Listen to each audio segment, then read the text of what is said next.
आसमान से मिसाइल चलेगा और समंदर की सतह पर मौजूद कोई भी भारतीय बहरी जहाज बच नहीं पाएगा।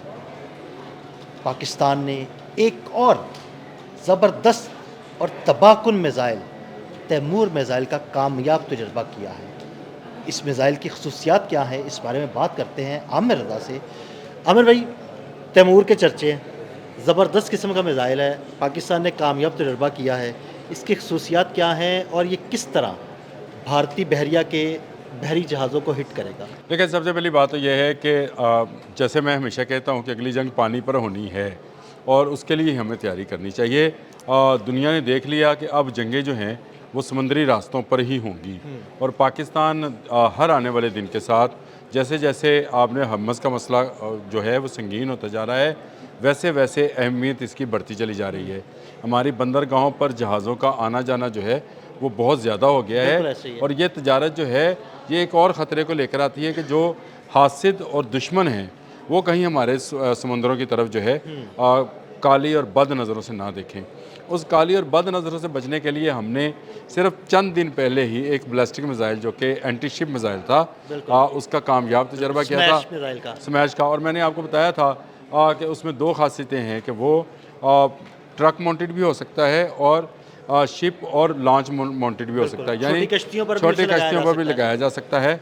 और ये बैलिस्टिक मिसाइल जो है ये हर तरफ जो है पाकिस्तान इस्तेमाल कर सकता है। लेकिन एक चीज़ की कमी अभी भी थी और वो ये थी कि A2C एक ऐसा मिसाइल जो फ़ज़ा से जहाज़ों के ज़रिए से फायर किया जा सके और वो जाकर किसी बहरी जहाज़ को और बड़े बहरी जहाज़ को और बड़े बहरी बेड़ों को जो है तबाह बर्बाद कर सके, कामयाबी से हिट करे और तबाह व बर्बाद करे। कामयाबी से हिट करे, रडार से बचकर चले। उसके अंदर जो क्रॉस रडार सेक्शन है वो उसका इतना मजबूत हो कि दुनिया के जदीद तरीन रडार्स भी उसको पकड़ ना सके। तो इसी को मद्देनज़र रखते हुए काफ़ी लंबे अरसे से पाकिस्तान के जो अस्करी साइंटिस्ट हैं वो काम कर रहे थे एक ऐसे क्रूज़ मिसाइल से जो जहाज़ से लॉन्च किया जा सके और ये लॉन्चिंग जो है अल्हम्दुलिल्लाह हमने मुकम्मल कर ली है। ज़बरदस्त। ये और क्रूज़ मिसाइल पाकिस्तान है, ने तैमूर क्रूज़ मिसाइल में बताने लगा हूँ जी, हाँ जी। तैमूर क्रूज़ मिसाइल जो है तकरीबन इसकी स्पीड जो है 980 किलोमीटर पर घंटा है। ज़बरदस्त। और इसकी सबसे बड़ी खूबी ये है कि इसके अंदर 2-3 इकसाम के जो सिस्टम्स हैं वो मौजूद हैं जो कि इसको नेविगेशन फराहम करते हैं। ग्रेट। उसमें GPS भी है, दूसरे दो भी हैं और इसके साथ साथ जब ये अपने हदफ के करीब पहुंचता है तो इंफ्रारेड को भी इस्तेमाल करता है, जिससे हरकत पजीर यानी अगर बहरी बेड़ा चल भी रहा हो तब भी ये अपने उस तक पहुंच जाता है, यानी उसको फॉलो करता है। उसको फॉलो करता है। और इसकी इसकी इंफ्रारेड जो है इसको बता रही होती है कि उसका टारगेट जो है किस तरफ को मूव कर रहा है और ये उसी तरफ को मूव करके हिट करता है। सबसे बड़ी बात यह है कि पाकिस्तान ने ये जो तजर्बा किया है इसने जिसको कहते हैं कि पिन पॉइंट जाकर जो है वहाँ पर निशाने पर लगा है, ज़बर यानी एग्जैक्ट निशाने बिल्कुल पर। निशाने पर जाता है। मेराज 3 से इसको जो है फायर किया गया है, ज़बरदस्त। लेकिन इसको असल में इंटीग्रेटेड होना है JF-17 थंडर ब्लॉक 3 के साथ। ज़बरदस्त। ये तो बहुत मिराज अच्छी 3 बात से हो तो गई। मिराज 3 तो क्योंकि हमारा अपना जहाज़ नहीं है, हाँ, ये फ्रांसीसी फ्रांसीसी साख्ता है। साख्ता जहाज़ है, तजर्बे के लिए हमने इसको दिया है। लेकिन आने वाले वक्त में हम इसको JF-17 थंडर के साथ इंटीग्रेटेड करने लगे हैं। उसके बाद पाकिस्तान की समुद्री हदूद के अंदर, क्योंकि पाकिस्तान की समुद्री हदूद स्मार्ट भी हैं और अहम भी हैं। स्मार्ट इसलिए कि इसको बहुत बड़े बहरी बेड़े की ज़रूरत नहीं बिल्कुल है। ऐसे ही है, ऐसे ही है। इसके जैसे ही हमारी जो एयर बेसिस हैं वहाँ से जहाज़ प्रवास करता है तो आप समझिए कि वो जैसे किसी बहरी बेड़े से ही प्रवास किया है।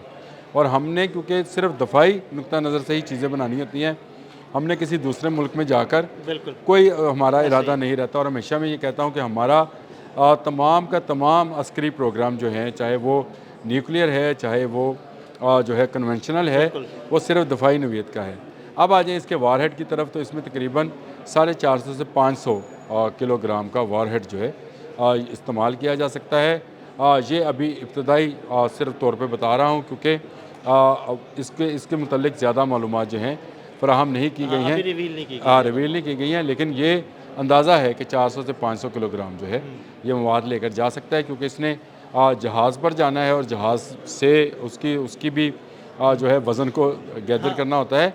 लेकिन ये एक बड़े बहरी जहाज़ को डुबोने के लिए काफ़ी है। ज़बरदस्त। ये इतना यानी मवाद है। विक्रांत सिक्रांत जो है ना वो तो सोच भी नहीं सकते देखें, इधर ये आने का। जिस जगह पे लगेगा उस जगह पर ये ना सिर्फ तबाही फैलाएगा जो कि एक धमाके की सूरत में होती है, इसके अंदर से जो मवाद निकलेगा दिल भाई वो बड़ा अहम है कि वो आग लगा देगा। अब आप ज़रा एक गौर कीजिएगा, जलाल और फोर्ड की आग 30 घंटे हाँ जी, नहीं बुझी बिल्कुल, थी। वो नहीं बुझ पाई थी। पानी पे खड़ा जहाज़ 30 घंटे तक उसकी आग नहीं बुझ पाई थी। तो हमें उस तरह के वेपन्स चाहिए होते हैं समंदरी जंग के अंदर जो जहाज़ों को डुबोने और उनको नकारा करने के लिए उनको आग लगा दें। तो ये बड़ा हाँ, सिंपल सा आग ही असूल वाहिद है, रास्ता है वाहिद हमेशा। रास्ता है इनको रोकने के लिए। तो ये एक बड़ा सिंपल है कि चाहे उनका विक्रांत है या उनका विशाल है, दो उनके जहाज़ हैं जो कि कभी निकले नहीं हैं बाहर, मैदान में कभी नहीं आए हैं और वो पाकिस्तान के सामने आएंगे भी नहीं। लेकिन पाकिस्तान ने आज तैमूर का जो है अमीर तैमूर के नाम पर इनका इस मिसाइल का नाम रखा है। और आपको पता है कि अमीर तैमूर जो थे वो हिंदुओं के ख़िलाफ़ जो है उन्होंने जिहाद किया था। उन्हीं के नाम पर इसका नाम तैमूर रखा गया है। ये वेल इक्विप्ड कहना चाहिए, जो कि रडार्स जो स्कीमिंग है उससे बहुत ज़्यादा बच के निकलता है। और बिल्कुल ये जब निचली सतह पे आता है तो समुंदर के साथ साथ सफ़र करता है।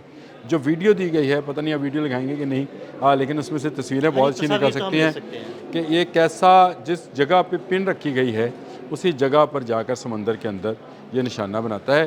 तकरीबन 600 किलोमीटर इसकी रेंज है, यानी बहुत दूर तक ये है ये मार कर सकता है। और पाकिस्तान ने इस तैमूर को बनाने के बाद फ़ज़ा से समंदर में जो है हमला करने की जो सलाहियत है वो हासिल कर ली है। और ये मैं समझता हूँ कि पाकिस्तान, क्योंकि ये मेड इन पाकिस्तान है, इसकी तमाम तरह टेक्नोलॉजी, इसका वेपन, इसका पेंट, इसकी बॉडी, पेंट में इसलिए अहम होता है क्योंकि स्टेल टेक्नोलॉजी हाँ के जी, अंदर पेंट बहुत अहम चीज़ बहुत है। अहमियत का तो हमें इसकी तमाम चीज़ें जो हैं वो पाकिस्तान ने ख़ुद बनाई हैं। कोई टेक्नोलॉजी ये बाहर की नहीं है। इसमें कोई एक पुर्जा भी या एक चीज़ भी, एक पेच भी जो है वो बाहर से नहीं मंगवाया गया है। ये ज़्यादा बड़ी बात है कि पाकिस्तान इस टेक्नोलॉजी के अंदर जो A2C है, इस टेक्नोलॉजी के अंदर भी आ गया है। इससे पहले हमने जो तजर्बा किया था वो रात का था, शायद हमने हाँ जी, प्रोग्राम बिल्कुल। किया है रात के ऊपर भी। बिल्कुल, रात में भी हमने बात तो की आप थी। ये समझे कि ये रात का अगला स्टेप है और आने वाले दिनों में ये तैमूर है। तो इसके बाद जो मिसाइल आएगा शायद वो इससे भी ख़तरनाक बिल्कुल, होगा। बिल्कुल। तो पाकिस्तान क्योंकि इस रेंज के मिसाइल्स बनाना शुरू हो गया है जो जहाज़ों से लॉन्च किए जाएंगे, और ख़ासकर उन जहाज़ों से जो कि JF-17 थंडर जैसे बहुत तेज़ रफ्तार जहाज़ होंगे। और आने वाले वक्त में क्योंकि पाकिस्तान 5th जनरेशन पे जा रहा है, तो 5th जनरेशन के लिए इसकी अगली जनरेशन जो है, जैसे रात की अगली जनरेशन जो है तैमूर है, और तैमूर की अगली जनरेशन जो है 5th जनरेशन के साथ बन जाएगी। ये एक बड़ी कामयाबी है मैं समझता हूँ, ना सिर्फ पाकिस्तान फ़ौज की, फील्ड मार्शल आसिम मुनीर की, गवर्नमेंट ऑफ पाकिस्तान, इन दोनों की तरफ से, वज़ीर आज़म की तरफ से जो ख़बर आपने देखी उसमें वज़ीर आज़म ने भी मुबारकबाद दी है और फील्ड मार्शल आसिम मुनीर ने भी दी है, और बाबर सिद्धू साहब भी मुबारकबाद के पेज हैं कि उनके जहाज़ों में एक नया मिसाइल जो है और फिट हो गया है दुश्मन के लिए। और आपने जिस तरह का कहा भारत के जहाज़ नहीं बच पाएंगे, तो किसी दुश्मन के जहाज़ नहीं बच पाएंगे। वो भारत है, वो कोई और मुल्क है, नाम में नहीं लेता।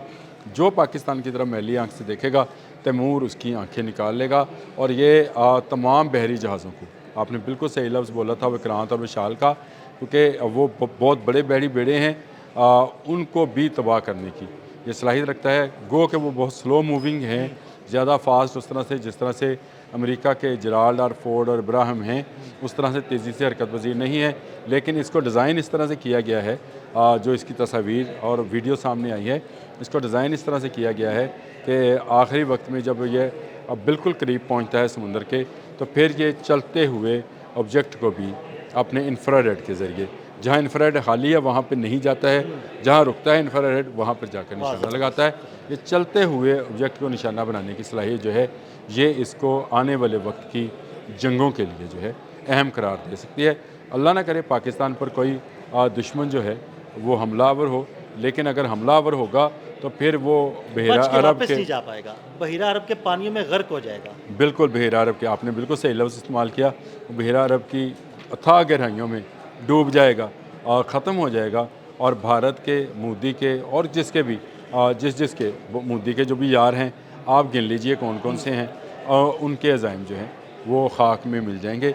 ये एक बड़ी कामयाबी इसलिए सिर्फ मैं बार बार दोहराता हूँ, बड़ी कामयाबी ये है कि ये तमाम का तमाम मिसाइल हमने ख़ुद बनाया है और अब इसको अपने ही बनाए हुए जहाज़ JF-17 थंडर के साथ इंटीग्रेट करने जा रहे हैं।